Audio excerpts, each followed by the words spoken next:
अस्सलामुअलैकुम दोस्तों, मेरा नाम मोहम्मद शकील अब्दुल सत्तार चौधरी है।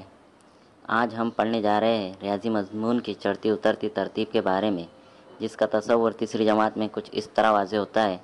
आइए हम लोग देखते हैं।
अददों को चढ़ती तरतीब में लिखते वक्त बाएं तरफ से तरतीब वार पहले छोटा, फिर दरमियान के और उसके बाद सबसे बड़ा अदद लिखते हैं।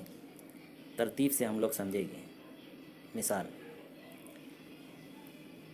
4, सबसे पहले आता है 4, उसके बाद हम लेंगे उससे बड़ा अदद 6, 6 से बड़ा अदद होगा 10, 10 से बड़ा अदद होगा 13। इस तरह आगे के अदद भी हम ले सकते हैं। यहाँ सबसे छोटा अदद है 4 और सबसे बड़ा अदद 13।